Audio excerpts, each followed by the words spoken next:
Okay, I hope I am audible to all the students who are attending this lecture.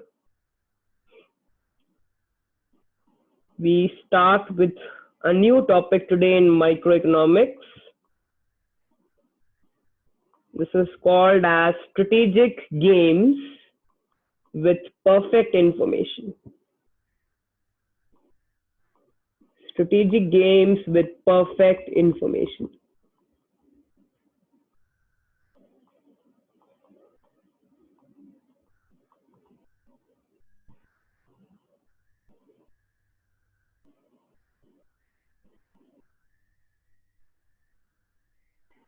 So we formally start with game theory.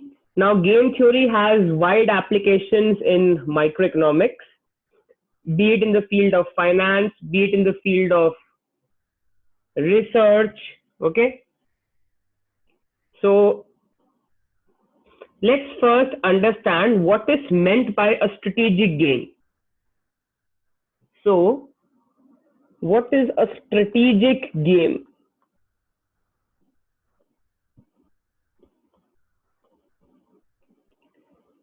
So, strategic game is a model of interacting decision makers. It is a model of interacting decision makers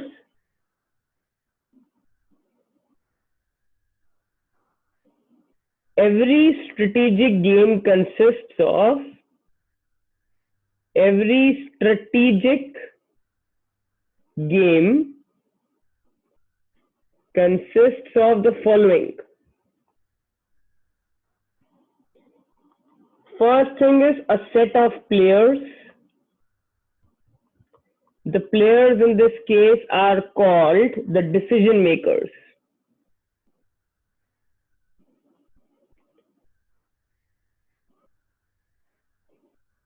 For each player, a set of actions, which we call as the action profile. For each player, a set of actions, and then for each player, preferences over set of actions. Preferences over the set of action profiles.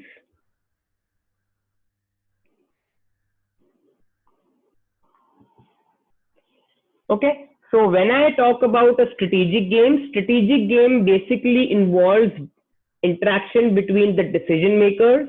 The decision makers in this case are nothing but the players. Every player has an action profile. An action profile is a set of actions which can be played by the player in the game. And then every player will also have preferences over its action profile. So for every player, one action may be preferred over the other. So to understand what exactly are components of a strategic game, let us take an example.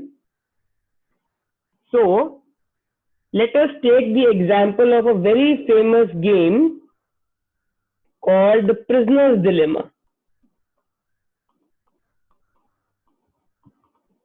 It's called the Prisoner's Dilemma.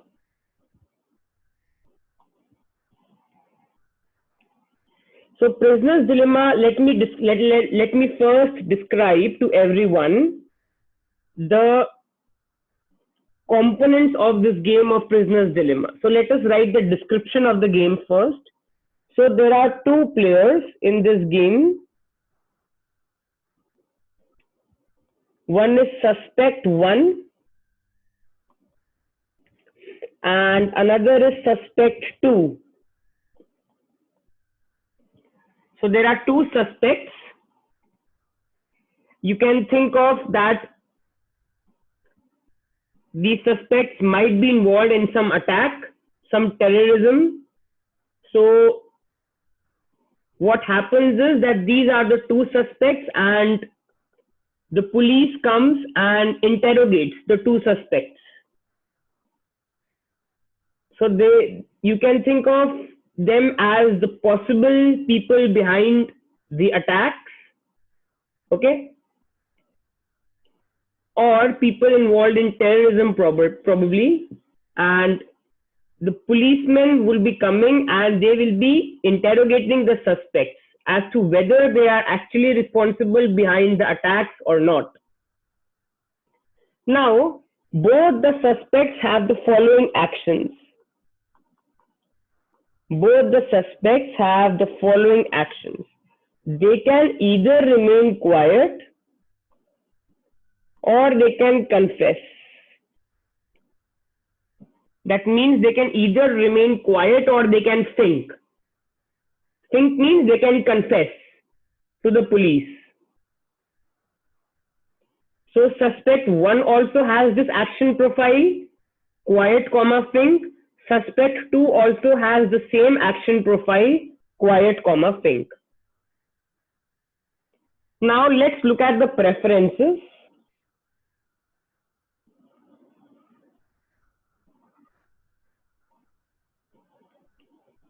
Okay, so first let's look at suspect 1's preferences. So suspect 1's ordering of action profile, suspect 1's ordering of action profile from the best to worst is as follows.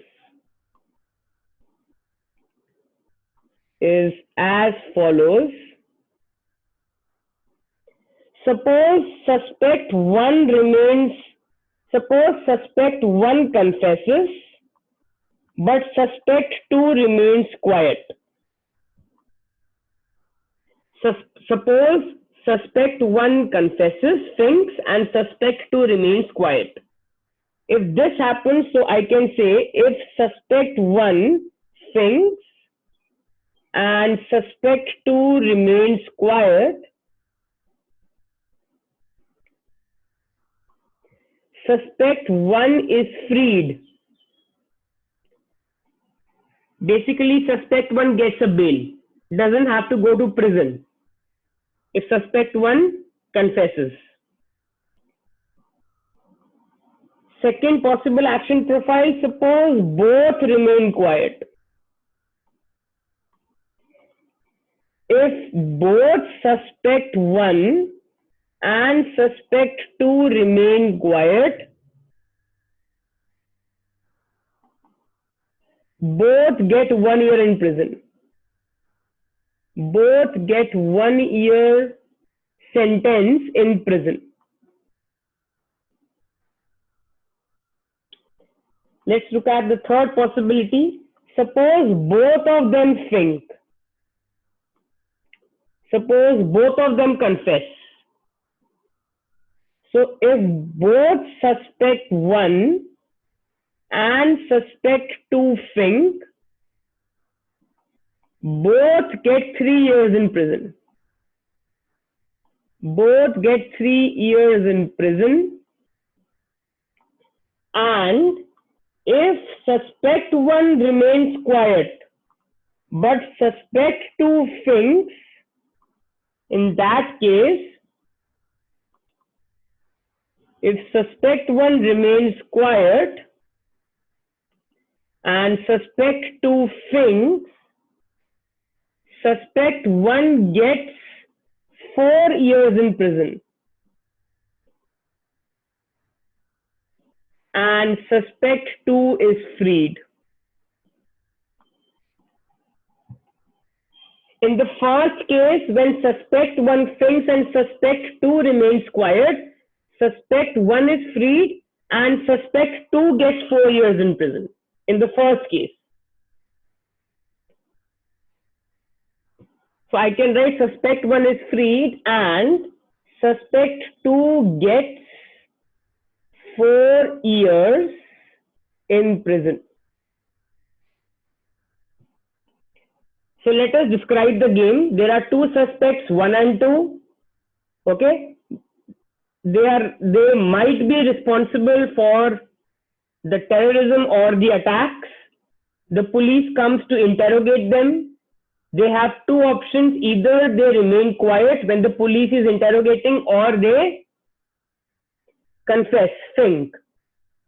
So we have listed suspect one's ordering of action profiles from the best to the worst. So the best action profile for suspect one is think, quiet. If suspect one thinks but suspect two remains quiet, the police will think that suspect two is not saying anything, so suspect two might be responsible. So in that case, since suspect one has already confessed, suspect one is freed, but suspect two gets 4 years in prison. If both of them remain quiet, then both the suspects get 1 year in prison. If both of them confess, both get 3 years in prison. And if one suspect, the first suspect remains quiet, but the second suspect thinks, in that case, the police consider suspect one to be guilty because he is quiet. So he serves 4 years in prison and suspect two is freed. So if you look at the ordering, you will see that utility of suspect one from think, quiet is more than utility of suspect one from quiet, quiet is more than utility of suspect one from think, think is more than utility of suspect one from quiet, think. In case of think, quiet, suspect one is freed. In case of quiet, quiet, suspect one gets 1 year in prison. In case of think, suspect one gets 3 years in prison. In case of quiet, suspect one gets 4 years in prison. So the best action profile for suspect one is think, quiet, followed by quiet, quiet, followed by think, followed by quiet, think. The exactly opposite will happen for suspect two. Exactly the opposite will happen for suspect two. So I can just change a bit suspect twos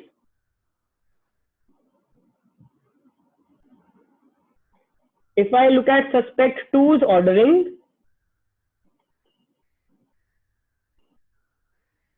So this is suspect two's ordering of action profiles from best to worst is as follows. So if I quickly write the orderings for suspect two,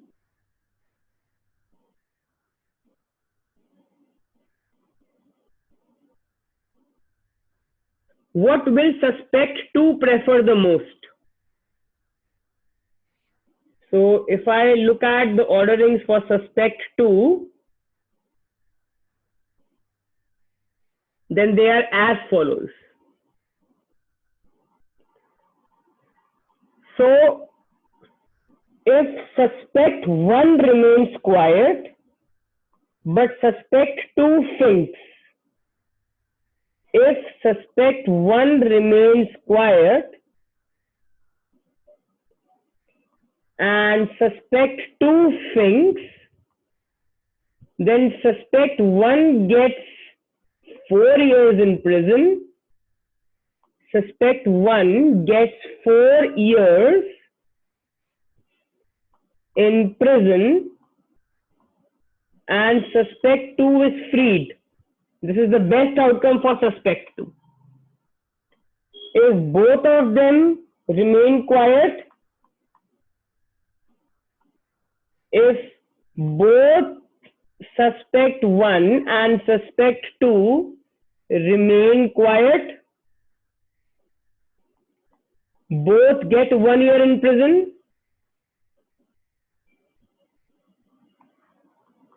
This is the second best action profile for suspect two.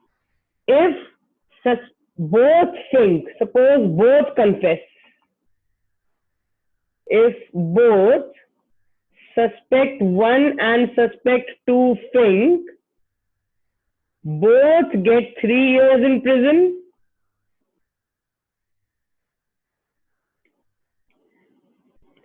And if suspect 1 thinks but suspect 2 remains quiet, if suspect 1 thinks and suspect 2 remains quiet, suspect 2 gets 4 years in prison. So that means the preference ordering for suspect 2 is quiet think is preferred to quiet is preferred to think is preferred to think quiet. In case of quiet think action profile, suspect 2 is freed. In case of quiet action profile, suspect 2 gets 1 year in prison. In case of think, suspect 2 gets 3 years in prison. In case of think quiet, suspect 2 gets 4 years in prison. So if I write the ordering for suspect 2 on the top, I am writing the ordering for suspect 2.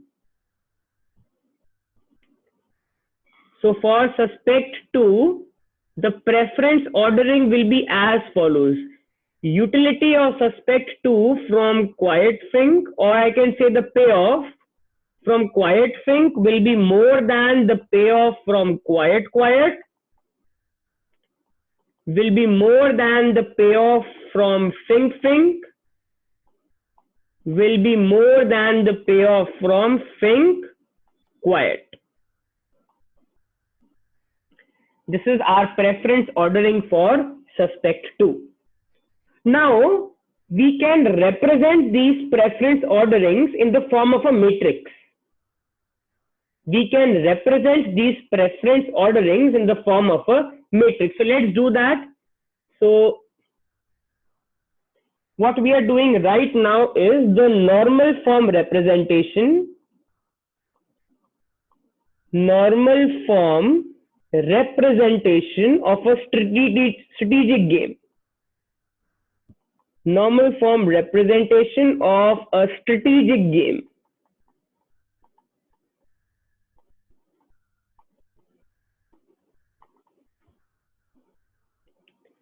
So let's look at the normal form representation.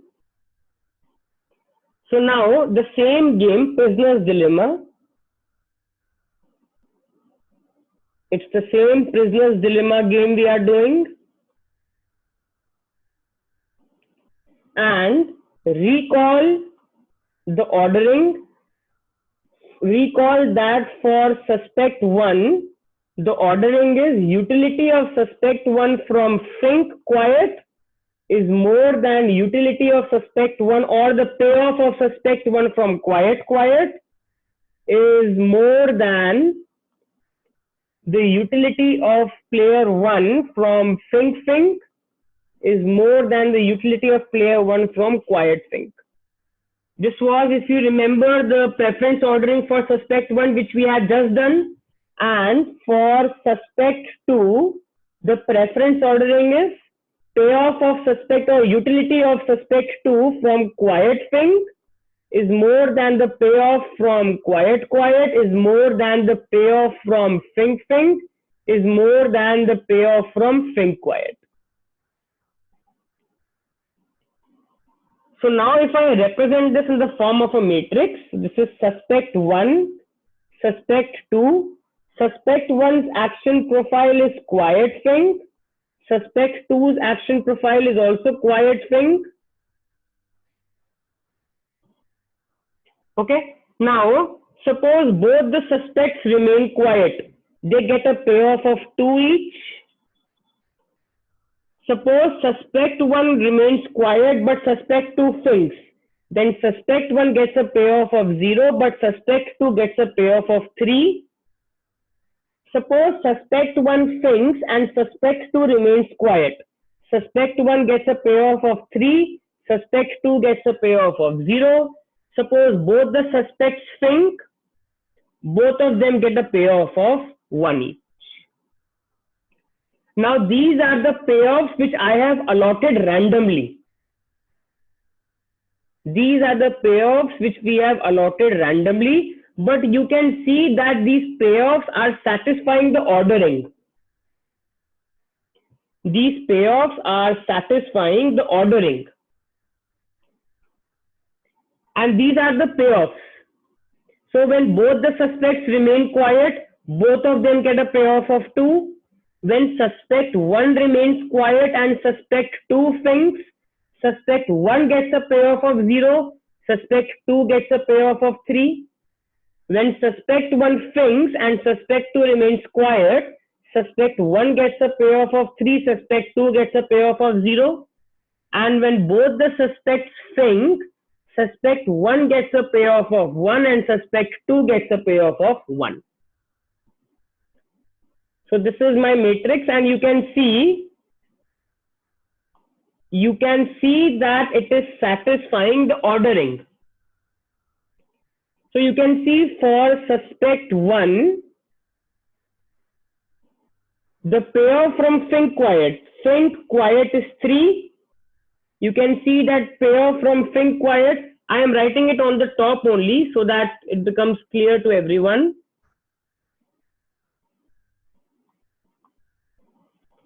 You can see that for suspect 1, we just wrote payoff from think quiet is more than the payoff from quiet is more than the payoff from think is more than the payoff from quiet think. That is something you can see in the matrix also. What is suspect 1's payoff from think quiet? From think quiet, it is 3. Is more than from quiet 2. Is more than from think 1. Is more than the payoff from quiet think, which is 0. So you can see it is satisfying the ordering of preferences for suspect 1. You can see the same thing for suspect 2 also. If you look at the ordering for suspect 2, payoffs of suspect 2 from quiet think should be more than its payoff from quiet, should be more than the payoff from think, should be more than the payoff from think quiet. And you can see it in the matrix, payoff of suspect 2. So I'm erasing these circles. We are done with suspect 1. Let us look at suspect 2. Payoff of suspect 2 from quiet think, which is 3, is more than payoff from quiet, which is 2, more than payoff from think, which is 1, and more than the payoff from think quiet, which is 0. So suspect 1, also remember in the matrix, suspect 1's payoffs are written first, suspect 2's payoffs are written second. So in the ordered pair, which you can see the first payoff, all these payoffs I am ticking are of suspect 1, and all the payoffs which are circled are of suspect 2. So you can see that the matrix which we have drawn is satisfying the preference ordering for both suspect 1 and suspect 2. 3 is more than 2 is more than 1 is more than 0. The ordering is satisfied for both suspect 1 and suspect 2. Also, students, please note that these are payoffs. They are not the years you are serving in prison. So when I say 2, 2, it does not mean that both are serving 2 years in prison. No.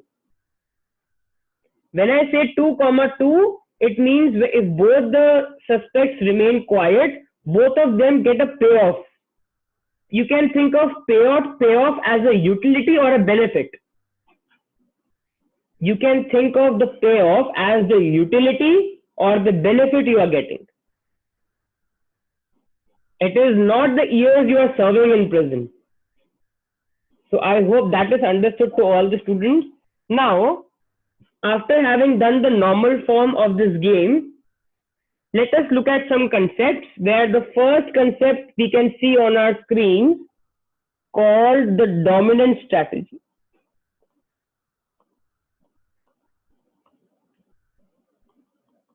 Let us look at what is meant by a dominant strategy. So when one player decides to adopt a strategy, irrespective of the other player's strategy, such a strategy is called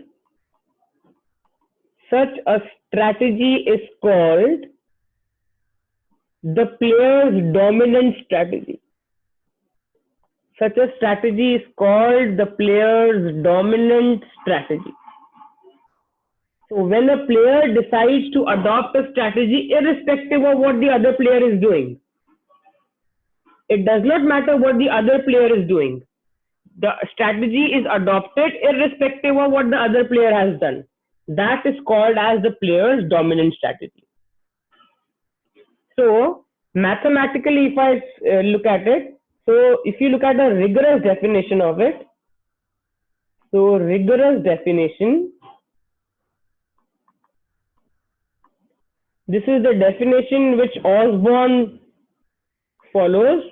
Okay, so in a strategic game,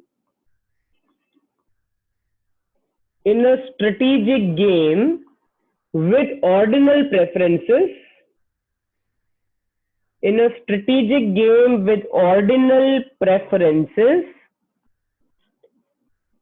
player I's action AI double dash strictly dominates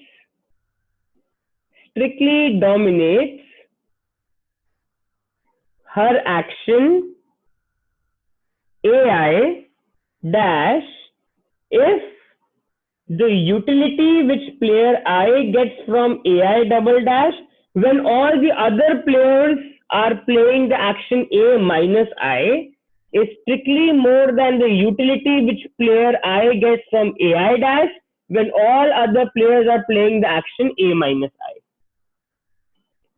What does A minus I denote? Where A minus I denotes the action profile of all players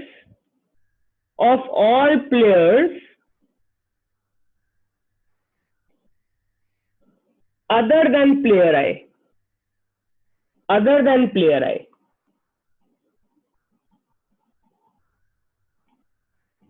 So I say that for player I, AI double dash action will strictly dominate the action AI dash.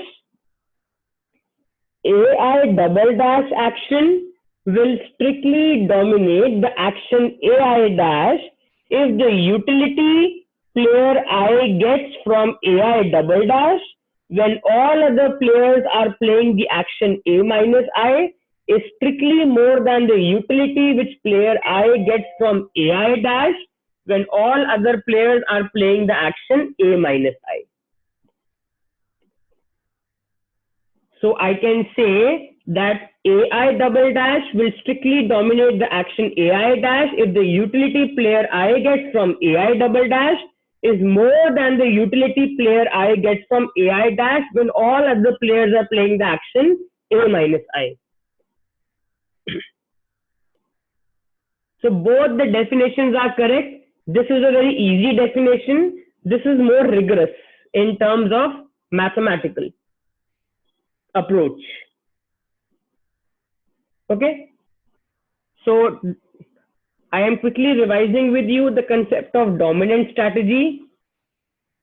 When one player decides to adopt a strategy irrespective of what the other player is doing, that strategy is called the player's dominant strategy. Mathematically, it means that in a strategic game with ordinal preferences means preferences can be ranked. Ordinal preferences means you can rank them, and this is what we have done in Prisoner's Dilemma game. we have ranked the preferences.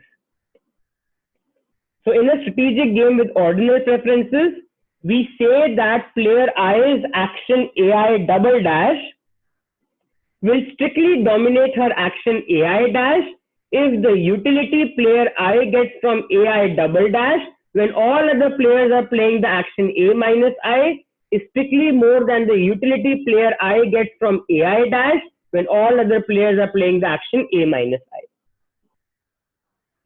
This was strict domination because we had a strict inequality. Now let's do another thing. Let's do weak domination. So what is meant by weak domination?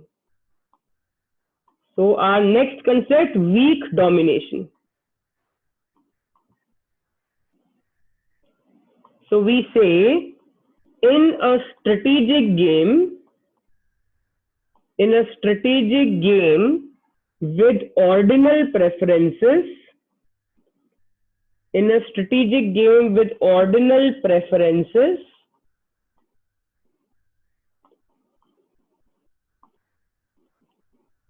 player I's action AI double dash weakly dominates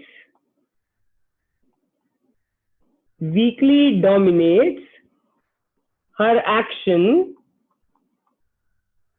AI dash if the utility player I gets from AI double dash when all other players are playing the action A minus I is greater than equal to utility player I gets from AI dash when all other players are playing the action A minus I. So now we have a weak inequality. In case of strict domination, we were having a strict inequality. But in case of weak domination, we say that AI double dash weakly dominates the action AI dash if utility which player I gets from AI double dash when all other players are playing the action A minus I is greater than or equal to utility which the player I gets from AI dash when all other players are playing the action A minus I. Okay, so I can say if this happens for every list A minus I of other players' actions,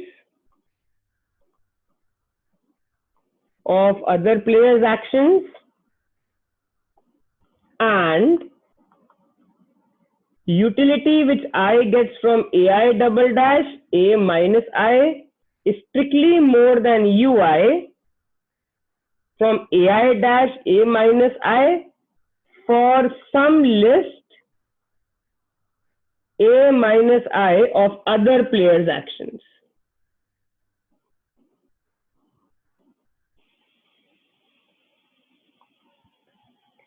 So what is meant by weak domination? I am again repeating it. It simply means that for some actions A minus I, this will happen. For some actions of A minus I, this will happen.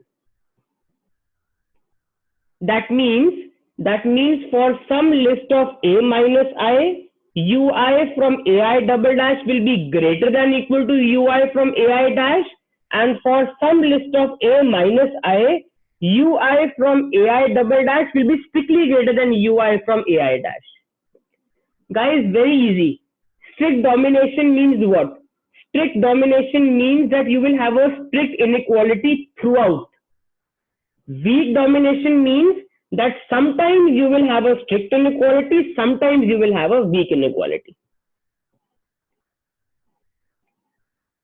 So very simple. When I talk about strict domination, you will have a strict inequality for all values of A minus I. So I can write a note to make it more clear. When we talk of strict domination,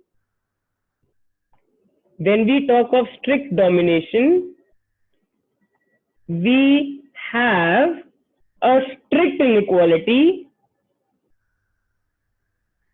we have a strict inequality for all values of a minus I. But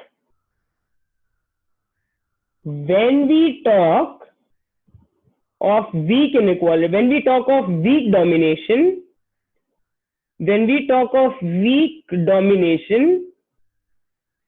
we have a weak inequality. We have a weak inequality for some values of a minus I and strict inequality for some values of a minus I.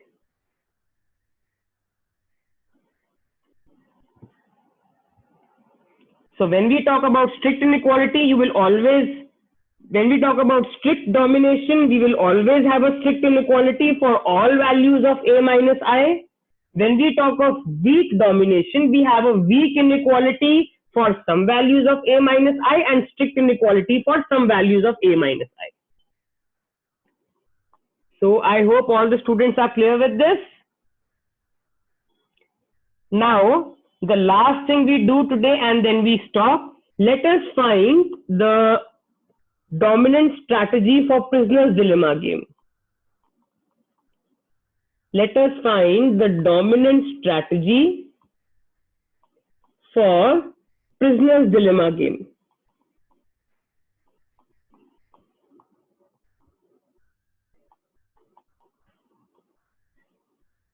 So recall the Prisoner's Dilemma game. The normal form version of this game was suspect 2, suspect 1. We had two actions, quiet, think. And if you remember, we had drawn the matrix and the payoffs were 2, 2, 0, 3, 3, 0, and 1, 1. Now let us look at the dominant strategy. So let us look at suspect 1's dominant strategy. Suspect 1's dominant strategy. How will we calculate suspect 1's dominant strategy? We will see what suspect 1 will do when suspect 2 remains quiet and when suspect 2 thinks. So, when suspect 2 remains quiet, what will suspect 1 do? When suspect 2 remains quiet, suspect 1 will think, because when suspect 2 remains quiet, suspect 1 gets a payoff of 2 from quiet and 3 from think. So suspect 1 gets a higher payoff from think, so suspect 1 will think. And when suspect 2 thinks, what will suspect 1 do? When suspect 2 thinks, if suspect 1 remains quiet, he gets a payoff of 0. If suspect 1 thinks, he gets a payoff of 1. So what will suspect 1 do? He will think. So what do we observe? We observe that suspect 1 will always think irrespective of what suspect 2 is doing. When suspect 1 is quiet, then also suspect 1 is thinking. When suspect 2 is thinking, then also suspect 1 is thinking. So I can say, therefore, suspect 1's dominant strategy is to think. Because suspect 1 is thinking irrespective of what the suspect 2 is doing. Had suspect 1 changed his action, then we would have said that there is no dominant strategy. But he is not changing. Suspect 1 is thinking when suspect 2 is quiet. Suspect 1 is again thinking when suspect 2 is thinking. So that means suspect 1's dominant strategy is to think. How will I find suspect 2's dominant strategy? We will look at what suspect 2 will do when suspect 1 remains quiet and when the suspect 1 thinks. So, when suspect 1 remains quiet, what will suspect 2 do? Now look at the second payoff in the game. Now let's look at the second payoff. When suspect 1 remains quiet, if suspect 2 thinks, she gets 2. Then suspect 1 remains quiet. If suspect 2 remains quiet, she gets a payoff of 2. If she thinks, she gets a payoff of 3. 3 is more than 2, so what will suspect 2 do? Suspect 2 will think, and when suspect 1 thinks, if suspect 2 remains quiet, she gets a payoff of 0. If suspect 2 thinks, she gets a payoff of 1. 1 is more than 0, so suspect 2 will again think. So what do we observe? We observe that suspect 2 is thinking irrespective of what suspect 1 is doing. Therefore, suspect 2's dominant strategy is also to think. So you can see in this question, suspect 1 is also thinking irrespective of what suspect 2 is doing. Suspect 2 is also thinking irrespective of what suspect 1 is doing. That means if I conclude, so my conclusion is, for both the players in the prisoner's dilemma game,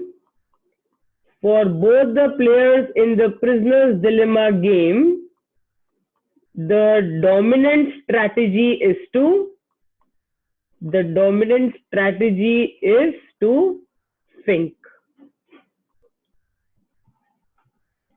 So think is the dominant strategy of both the players.